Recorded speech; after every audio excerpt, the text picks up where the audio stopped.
यात्री कृपया ध्यान दें, गाड़ी क्रमांक 1280 सुपरफास्ट समता एक्सप्रेस थोड़ी ही देर में प्लेटफॉर्म क्रमांक 3 पर आ रही है। नमस्ते। आज मैं जो अपनी लिखी हुई कहानी लाई हूँ उसका नाम है स्टेशन। मैं आज लगभग 20-22 वर्ष का हो रहा हूँ और लगभग इतने ही समय से इस स्टेशन से जुड़ा हूँ। यही मेरा घर है। इसी घर में मेरा बचपन बीता। अब तो जीवन का दूसरा पहर भी शुरू हो गया है। मैं यही हूँ। इसके बिना मैं अपने जीवन की कल्पना भी नहीं कर सकता। यह मेरे जीवन का अभिन्न अंग है।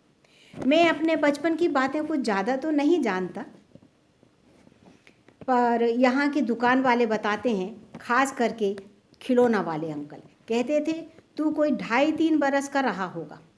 उस स्टेशन की उस कोने वाली बेंच पर बैठा बैठा उस दिन तू रो रहा था।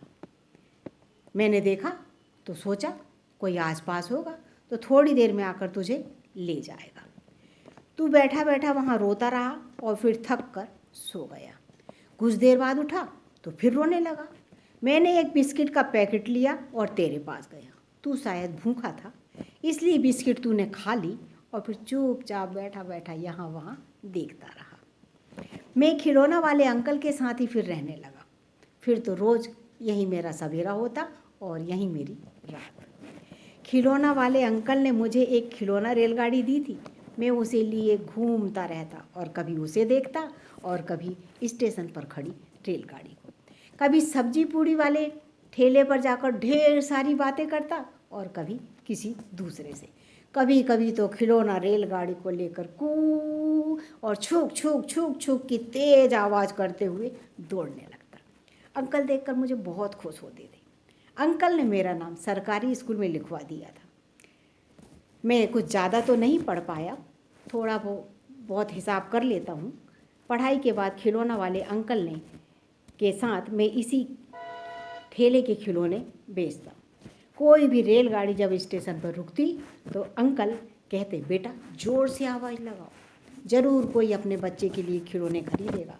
और मैं आज्ञाकारी बेटे की तरह खिलौने दिखा दिखा कर ज़ोर ज़ोर से आवाज़ें लगाता। तो कभी इस आवाज़ का असर होता तो कुछ खिलौने बिक जाते और कभी जब रेलगाड़ी कम समय रुकती तो उसकी कू और छुक छुक छुक छुक की तेज़ आवाज़ में मेरी आवाज़ दब जाती।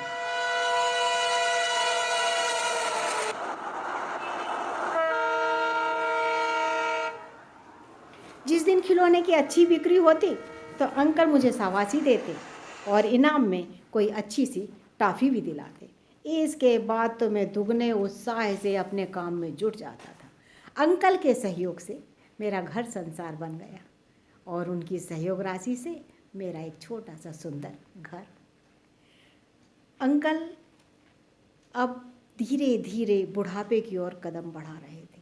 वैसे तो अंकल बहुत खुश मिजाज, पर कुछ दिनों से उनके चेहरे पर उदासी की बदली छाई। मैंने कारण जानना चाहा तो उनने टाल दिया, पर मेरे ना मानने पर कहने लगे, बेटा जवानी तो जैसे तैसे कट गई, पर बुढ़ापे में क्या होगा? मेरा तो अपना कोई नहीं है। कहते कहते उनका गला रुंध गया। उनकी ऐसी बात सुनकर मेरा भी मन भर गया और मेरी आंखें डबडबा आई। मैंने उनका कंधा पकड़कर कहा, जब मैं यहाँ अकेला था तब आपने मुझे बेटा कहा था और पिता बनकर अपनी जिम्मेदारी पूरी करते हुए मुझे पाल पोस कर बड़ा किया। तो आप अकेले कहाँ हैं? मैं हूँ ना, आपका बेटा। सगा ना सही, पर बनाने से रिश्ते बनते तो हैं और निभाने से निभते भी हैं। तो आज से मैं आपका बेटा और आप मेरे बाबूजी हैं। अब कोई पराया नहीं, ना अकेला। कहते हुए मैंने अंकल को अपने गले से लगा लिया। तब से हम सब साथ रहते हैं। मेरा बेटा उन्हें दादाजी कहता है तो उसके सिर पर हाथ फेर कर खुश होते हैं और कहते हैं, इससे मुझे जीने की ऊर्जा मिलती है। खिलौने बेचने का काम अब भी जारी है, पर फ़र्क इतना है कि अब 1 नहीं, 2 नहीं, तीन तीन आवाज़ें आती हैं। अब मेरा 8 साल का बेटा भी कभी बंदर, कभी भालू और कभी मोटर गाड़ी दिखा दिखा कर ज़ोर ज़ोर से आवाज़ें लगाता है।